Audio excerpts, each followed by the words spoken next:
Stop. Before you close this tab, before you give up on that dream, before you tell yourself, maybe it's just not for me, I need you to watch this. Because what I'm about to share with you changed everything for one man. And that man, he was fired, humiliated, told he was done. And then he came back and built one of the greatest companies the world has ever seen. His name was Steve Jobs, and this is his message to you. Imagine this. You built something from scratch. You poured every single hour, every single dollar, every drop of your energy into it. You started it in a garage. You believed in it when nobody else did. And then, one day, the people you trusted, the people sitting in your company, they vote you out. They fire you. They show you the door. That's exactly what happened to Steve Jobs in 1985. He was 30 years old, and Apple, the company he created, kicked him out. He said, and I want you to really hear this, "I didn't see it then, but it turned out that getting fired from Apple was the best thing that could have ever happened to me."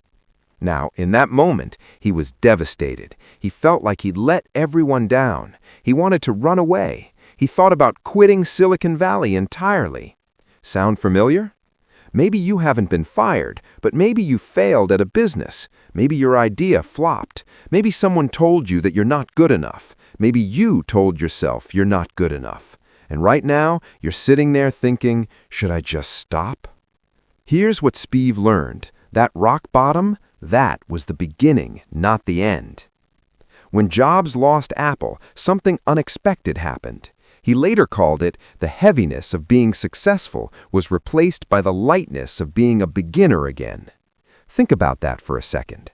When you've built something, when you have a reputation, when people expect things from you, you start playing it safe. You stop taking risks. You stop being creative. You start protecting what you have instead of chasing what you want. But when you lose it all, when you hit zero, you have nothing to protect. You have nothing to lose. And that is the most dangerous, most powerful position you can be in. After leaving Apple, Steve Jobs started a company called Next. He also bought a small animation studio for $10 million. That studio, it became Pixar, the company that gave the world Toy Story, Finding Nemo, The Incredibles, and eventually sold to Disney for $7.4 billion.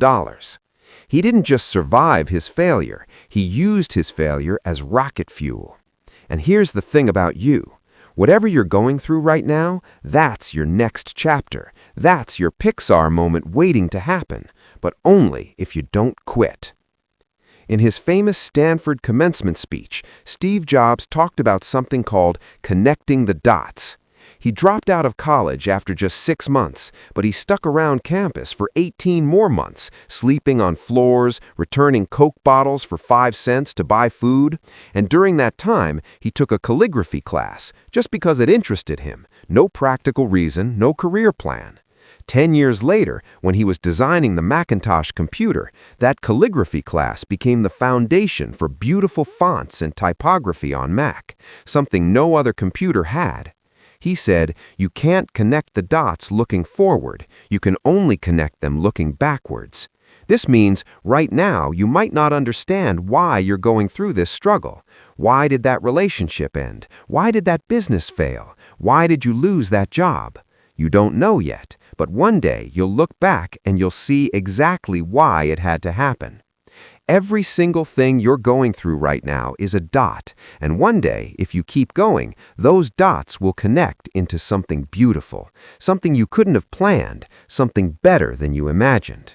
But you have to keep going to get there. Here's what social media won't tell you. Here's what the highlight reels hide.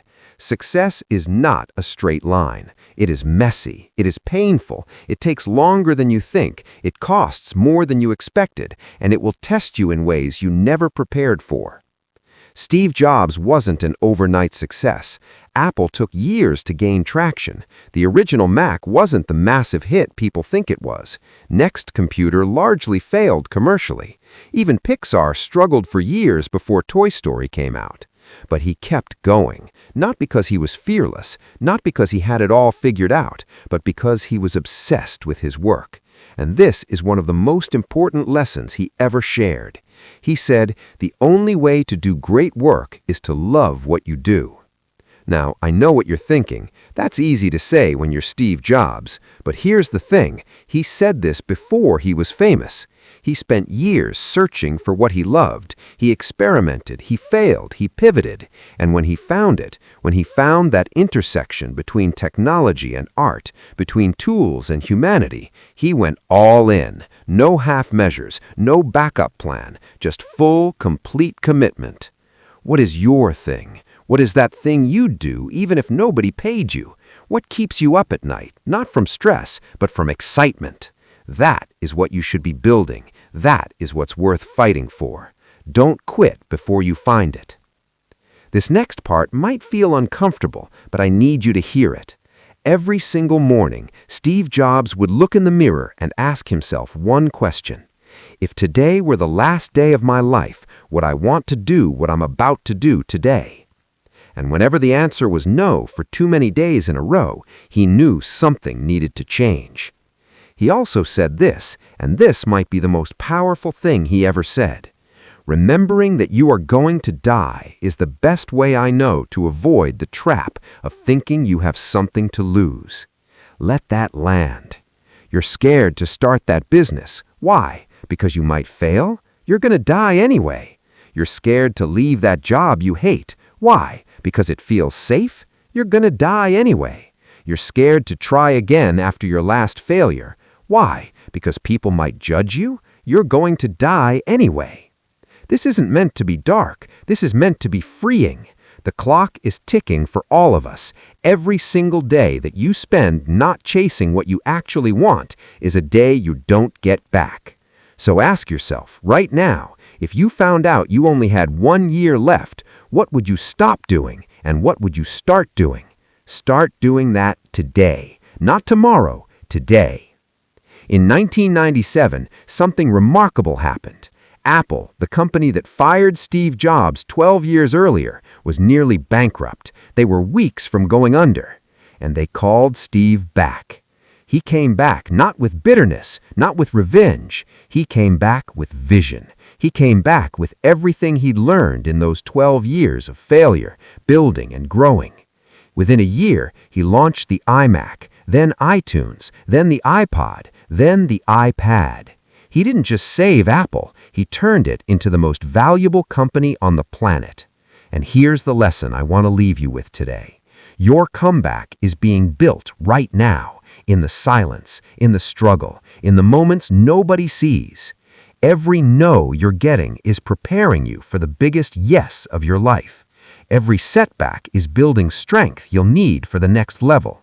Every door that closes is forcing you toward the right door. But you have to stay in the game long enough to see it. If Steve Jobs could sit across from you right now, if he could look you in the eye, I believe he would say this: stay hungry, stay foolish. He said those exact words at Stanford, and they weren't just a nice quote for a speech. They were the code he lived by his entire life. Stay hungry means never be satisfied, never think you figured it all out. Keep learning, keep growing, keep pushing. The moment you think you've arrived is the moment you start declining. Stay foolish means keep doing the things that smart people say won't work. Keep believing in ideas that seem crazy. Keep going against the grain, because every revolutionary thing that's ever been created was once called stupid by someone. The iPhone? People laughed. A phone without a keyboard? Ridiculous. Your dream probably sounds ridiculous to someone right now, too. Good. That means you might be on to something. Stay hungry, stay foolish, and whatever you do, don't quit. Not today. Steve Jobs died on October 5, 2011. He was 56 years old.